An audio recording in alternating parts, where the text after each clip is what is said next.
Grind up some more apples and carrots, and then we'll quickly see how the carrot juice is made. Now again, a lot of the patients who have been at the hospital have seen it made, have seen the demonstration, but I quickly want to show you so that you don't have any problem if you haven't been at the clinic.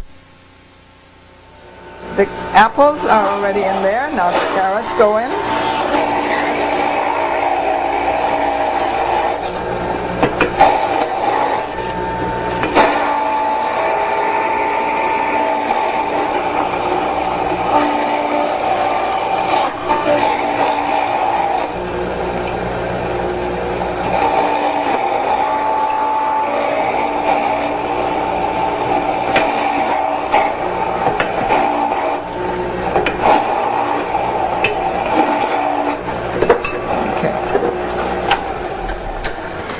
Now, I am going to leave it at this, not make any more, for another reason. It's a little bit difficult since I want to show you what I'm doing. I don't want to use a big stainless steel container where you couldn't see.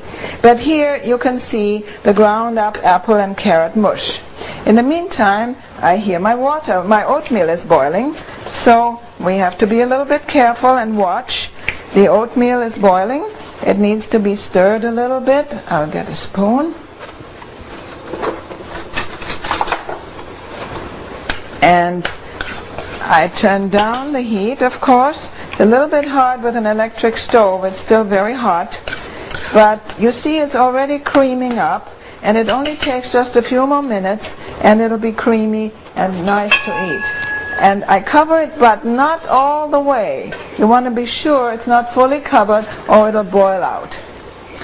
All right, now we'll go back to the oatmeal. Don't think this is cooking yet, not yet. We go back now to the apple and carrot. I'd like to first of all put aside a little apple and carrot and show you. This makes a delicious snack for children, for the patients. It is most healthful and very delicious. For children particularly, you can also put some raisins in here and maybe a little bit of orange juice. It's a wonderful mid-morning snack and extremely healthful. Dr. Gerson showed way back when he was traveling and lecturing in Norway at the invitation of the Norwegian health minister. Just adding a snack of apple and carrots mid-morning reduced absenteeism in the children, it reduced colds and infections, and it increased their attention span and improved their grades considerably. Just a little apple and carrot. For children, it's wonderful. It will help also the carotene, the beta-carotene will help improve their immune system, and it's a great snack and so easy to make, especially if you make juice anyway. Now let's look at the apple and carrot juice. I hear the coffee here, the water is boiling. Now, this water is boiling fast, and the measured out coffee now simply goes into the pot. Of course you want to turn it down because it'll boil over. And you have to be a little bit careful. Stir it.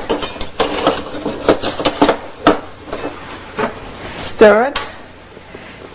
And let it come back to a boil. Now you want to set your timer for about 20 minutes. And then allow it to simmer for 20 minutes. Now this you can cover, usually without a problem. It's still boiling up a little. We'll have to be a little bit careful. But I think this will be all right. And we can cover it and simply let it simmer the 20 minutes it's supposed to. Still boiling it'll be all right. Just be a little careful and don't let it boil over. All right. Now we go back to our carrot juice. In order to make the juice, and again the people at the hospital have seen this, you get the cloth that comes with the Norwalk juicer, and it's best to put it on a plate. You'll see in a minute why. You can also use a larger plate. I have a smaller one out here because I don't have that much space with all the demonstration. So we'll put the carrot mush in the cloth. You don't want to put too much. Well, we'll put it all in. It is more efficient and it squeezes better if there's not too much juice in there. I think this is a little cloth. You now fold it into thirds each way, and now it goes into the press. We use either a quart, or sometimes it's even better to use the half-gallon jug, because you'll see that the stream of the juice goes back and forth a little bit, and you want to make sure it doesn't spill. Now, like this spilled a little bit. All right, so you have your plate, and you see that the juice is already running out.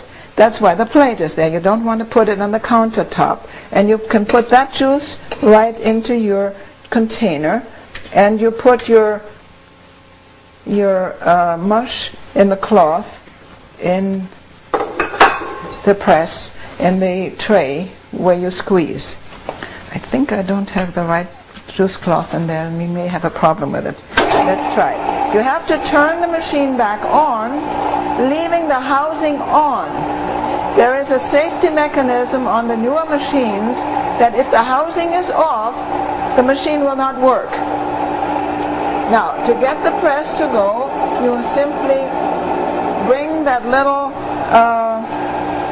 handle over and you allow it to squeeze. Now you'll see, I want to be a little careful, I don't know about this cloth. You'll see how the juice begins to come out. And it sort of spills a little bit. So that's why it's good to have a larger mouth in your jug. And there's your juice. Now the people at Norwalk tell you